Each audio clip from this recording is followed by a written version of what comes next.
you anywhere. Closer to me. Where you Assalamualaikum dan salam sejahtera semua. Kita berjumpa lagi untuk matematik KSSM tingkat 4 iaitu dalam bab 5, rangkaian dalam teori graf. Subtopik kita ialah 5.1 rangkaian. Standard pembelajaran yang harus kamu capai ialah 5.1.2 membanding beza. Yang pertama, graf terarah dengan graf tak terarah. Yang kedua, graf berpemberat dengan graf tak berpemberat. Tengok graf terarah dalam rajah 1 yang menunjukkan arah anak panah. Okey, graf terarah ialah graf dengan keadaan tepi yang mengaitkan dua bucu ditanda dengan arah kaitan. Yang kedua, ia digunakan untuk mewakilkan aliran suatu proses, peta jalan raya, peta penerbangan, gitar elektrik, rangkaian komputer, carta organisasi dan sebagainya. Okey, kita boleh tengok rajah 1 menunjukkan suatu graf mudah dan terarah mengikut arah anak panah yang ditandakan. Okey, didapati bagi tepi AB, bucu A ialah bucu awal dan bucu B ialah bucu akhir. Okey, bagi tepi BC pula, bucu C ialah bucu awal dan bucu B ialah bucu akhir. Okey, semua bucu dikaitkan dengan satu arah sahaja. Ini ialah berkenaan graf terarah. Okey, kita tengok rajah 2. Okey, menunjukkan graf terarah yang mempunyai gelung dan berbilang tepi. Okey, kita dapat perhatikan tepi I4, PR di mana P ialah bucu awal dan R ialah bucu akhir. Okey, seterusnya I5 pula. Okey, ditandakan RP. R ialah bucu awal dan P ialah bucu akhir. Okey, manakala I2 ditandakan QQ kerana ia adalah suatu gelung di mana Q ialah bucu awal dan bucu akhir kerana I2 merupakan sebuah gelung. Graf tak terarah ialah graf mudah atau graf yang mempunyai gelung dan berbilang tepi yang dilukis tanpa penandaan arah pada tepi yang mengaitkan dua bucu. Kita akan tengok pula beza antara graf terarah dan tak terarah. Okey, yang pertama untuk graf mudah, iaitu bagi graf tak terarah. Okey, jadi di sini kita perhatikan set bucu ialah A, B, C, D dan set tepi diberikan AB, AC, KB ke C dan C ke D. Ini cara kita tulis. Dan di sini penulisan kedudukan pasangan bucu adalah bebas. Kedua-dua pasangan bucu AB ataupun BA boleh mewakili tepi AB. Okay, ini bermakna kita boleh menulis AB ataupun BA. Okay, manakala darjah bagi bucu A pula ialah 2. Manakala darjah bagi bucu B ialah 2. Okay, darjah bagi bucu C ialah 3 dan darjah bagi bucu D ialah 1 dan jumlah darjah ialah 8 ataupun kamu boleh menggunakan formula jumlah bilangan darjah ialah bersamaan dengan 2 darab dengan bilangan tepi. Jadi ini untuk graf tak terarah bagi suatu graf mudah. Kita akan tengok graf mudah bagi graf terarah yang mempunyai tanda anak panah. Untuk bucu A, B, C, D, kita ada tepi sebagai BA, CA, KBC, dan DC. Jadi penulisan kedudukan pasangan bucu adalah mengikut arah pada tepi. Contohnya BA bermakna bucu awal ialah B dan bucu akhir ialah A dan kita mengikut arah anak panah. BA dan AB ialah set pasangan bucu yang mewakili tepi yang berlainan. Okey, kita tengok pula untuk graf terarah. Okey, D in A bermaksud darjah. Okey, bilangan darjah bagi tepi yang masuk ke bucu A. Ataupun kita tengok tanda anak panah yang masuk ke bucu A. Sementara D out A bermaksud bilangan darjah bagi tepi yang keluar dari bucu A. Kita perhatikan darjah yang masuk ke bucu A ialah 2. Kita perhatikan anak panah yang masuk ke bucu A ialah 2. Dan D out pada bucu A ialah sifar yang mana tiada anak panah keluar daripada bucu A. Dan kemudian jumlah darjah pada bucu A ialah kita tambah sahaja D in dan juga D out, maka kita akan dapat jumlah darjah pada A ialah 2. Seterusnya kita tengok darjah masuk ke B pula. D in B ialah sifar. Dan kita akan tengok darjah keluar daripada B berdasarkan anak panah keluar daripada bucu B. Jadi kita dapati darjah out untuk B ialah K2. Seterusnya darjah masuk ke bucu C ialah K2. Manakala darjah yang keluar daripada bucu C kita dapat perhatikan ialah K1.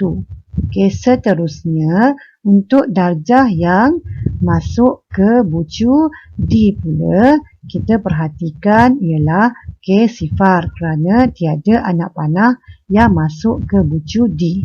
Sementara darjah yang keluar daripada bucu D atau D out pula kita perhatikan anak panah yang keluar dari bucu D iaitu 1. Oleh itu jumlah darjah untuk graf mudah bagi graf terarah ini ialah 8. Seterusnya kita akan tengok untuk graf yang mempunyai gelon dan berbilang tepi. Bagi graf tak terarah dulu yang mana tiada anak panah. Jadi untuk set bucu PQRST, set tepi pula kita tulis PT, PQ, QR dua kali kerana ada berbilang tepi, QS, ST dan juga TT. TT ialah suatu gelong. Jadi, seterusnya untuk darjah pada P ialah 2. Darjah DQ ialah 4. Bilangan darjah pada bucu R ialah 2. Bilangan darjah pada bucu S ialah 2. Bilangan darjah pada bucu T ialah 4. Jadi, jumlah darjah kesemuanya ialah 14. Jadi, ini untuk graf tak terarah. Kita perhatikan pula bagi graf yang mempunyai gelon dan berbilang tepi, iaitu bagi graf terarah untuk set bucu PQRST dan set tepi yang diberikan. Kita akan mencari D in P iaitu darjah masuk ke P. Kita dapati ada 1. D out P, kita dapati ada 1 juga. D in bagi Q, kita dapati ada 3, iaitu darjah yang masuk ke Q. Sementara itu, darjah yang keluar daripada Q, kita dapati ada 1. D in R, darjah yang masuk ke R ada 1. Manakala darjah yang keluar daripada R juga ada 1. Seterusnya kita perhatikan pula D in S iaitu darjah masuk ke S ada 1. Darjah yang keluar daripada S juga ada 1. Seterusnya kita tengok darjah yang masuk ke T pula ada 1 iaitu merujuk kepada gelong. Jadi pada gelong ada darjah yang masuk ke T1. Okey, seterusnya D out. T ada 3. Okey, yang pertama merujuk pada gelong. Okey, ada 1 darjah keluar. Okey, dan yang kedua, okey, daripada bucu T ke P, dan satu lagi ialah daripada bucu T ke S. Okey, maknanya ada 3. Jadi, okey, jumlah darjah keseluruhannya ialah 14. Kita akan tengok contoh 7. Kamu rujuk buku teks muka surat 137. Okey, kita tengok soalan dia. Lukis graf terarah. Okey, mengikut maklumat yang diberikan. Okey, diberikan bucu ialah P, Q, R, S, T, U. Manakala set tepi diberikan. Okey, jadi penyelesaiannya ialah yang pertama kamu perhatikan pasangan bucu dulu dan juga arahnya. Yang pertama PQ, di mana P ke Q, manakala PR pula arahnya daripada P ke R, kemudian RQ arahnya ialah R ke Q, sementara SR arahnya ialah S ke R, SQ pula ialah S ke Q, dan ST pula ialah S ke T.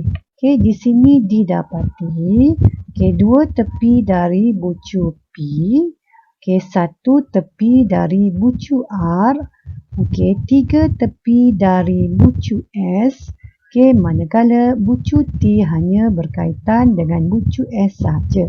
Ini menjadi panduan kepada kita untuk melukis graf terarah. Jadi graf terarah yang dapat kita lukis ialah jadi kita tandakan arah mengikut pasangan bucu yang diberikan. Kita dapati ada PR, kemudian ada PQ, ada RQ, ada SR, ada SQ, dan juga ada ST, dan juga ada ada U, di mana U ialah termasuk dalam bucu yang dikehendaki. Kita pergi soalan B pula. Lukis graf terarah tadi mengikut maklumat ini pula, iaitu mempunyai satu gelong pada bucu Q dan RS ialah berbilang tepi dengan keadaan diberikan darjah in dan darjah out di P sehinggalah di S. Jadi kita dapat penyelesaiannya ialah di sini yang pertama kita perlu tahu jumlah bucu ialah 4 kerana ada huruf P, Q, R dan S sahaja. Seterusnya kita akan langkah pertama, kita akan tandakan 4 bucu, iaitu P, Q, R, S. Kemudian yang kedua, kita akan lukis suatu gelong di Q kerana soalan dia ialah diberikan suatu gelong pada bucu Q. Maka kita tulis gelong pada bucu Q dan juga pada RS ialah berbilang tepi. Jadi di bucu R dan S ada berbilang tepi. Kemudian barulah kita tengok pada darjah in dan juga darjah out untuk kita melukiskan arah. Jadi di sini kita perhatikan darjah in di bucu P, iaitu anak panah yang masuk ke P ialah 1, manakala anak panah yang keluar daripada P ialah 1. Darjah in untuk Q, anak panah masuk ke Q ialah 3, iaitu 1, 2 dan juga pada gelong 3. Manakala darjah out daripada Q juga bersamaan dengan 2, iaitu pada gelong dan juga satu yang keluar ke S. Seterusnya pada R pula, darjah masuk ke R ialah sifar, manakala darjah yang keluar daripada R ialah 3. K1, K2, 3. Kemudian kita pergi darjah KDS pula. K yang masuk ke S ialah 3. K1, K2, 3. K manakala yang keluar daripada S ialah K1. K yang mana yang pergi ke P tetapi keluar daripada S. Jadi ini ialah graf terarah yang mengikut maklumat yang diberikan. Apakah beza antara graf berpemberat dengan graf tak berpemberat? Jadi graf ada dua. Yang pertama graf berpemberat dan satu lagi graf tak berpemberat. Kita tengok ciri-ciri graf berpemberat. Okay, yang mana tepinya diberi nilai atau pemberat. Okay, dan kita tengok pula, okay, tepi mewakili yang pertama, okay, jarak di antara dua bandar.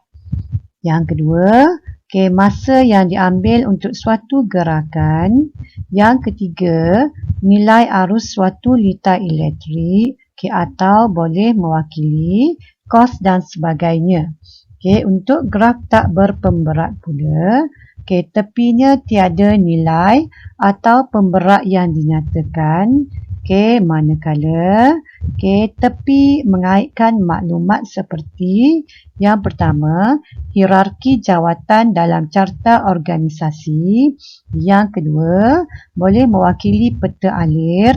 Yang ketiga, boleh mewakili peta pokok ataupun boleh mewakili peta buih. Jadi ini ialah perbezaan antara graf berpemberat dengan graf tak berpemberat.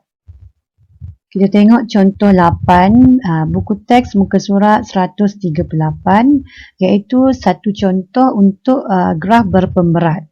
Okay, soalan dia, rajah menunjukkan pilihan laluan sehala Izaro untuk menjalankan latihan larian. Bucu V1 ialah tempat permulaan dan bucu V5 ialah tempat terakhir sebelum dia balik ke rumah. Okay, tentukan. Okay, soalan A ialah jarak laluan sehala yang terpendek, okay, dari V1 ke V5. Untuk soalan ini, kamu perlu, okay, pandai mencari laluan yang terpendek. Okay, di sini bermula daripada V1 dan tamat di V5. Okay, kita dapati laluan terpendek ialah, okay, V1 ke V2 dan, okay, V2 ke V5. Okay, jadi okay, kita kira jarak iaitu 600, okay, tambah 500, okay, kamu akan dapat 1100 meter. Okay, tukar kepada kilometer, kamu bahagikan sahaja dengan 1000, maka kamu akan dapat 1.1 kilometer. Okay, seterusnya soalan B, laluan, okay, sehala yang terpanjang pula.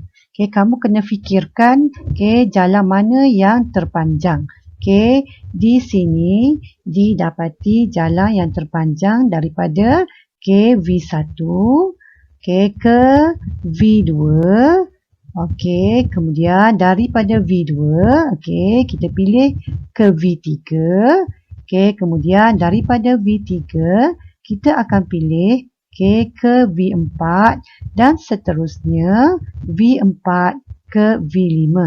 Jadi kamu kira, okay, jarak iaitu 600 meter, okay, tambah 900 meter, okay, tambah 500 meter dan tambah 500 meter untuk sampai ke V5. Jadi kamu akan dapat 2500 meter dan tukar dalam kilometer menjadi 2.5 kilometer. Okay, seterusnya, okay, ialah bucu-bucu yang perlu dilalui jika jarak larian sehala adalah di antara 1.4 km hingga 2.1 km. Di sini juga kamu kena pandai, okay, mencari jalan, okay, yang dapat, okay, antara jarak ini. Okay, jadi kita dapati yang pertama ialah di antara V1, okay, pergi ke, okay, V3, kemudian daripada V3 pergi ke V4, okey, kemudian V4 okey, pergi ke V5.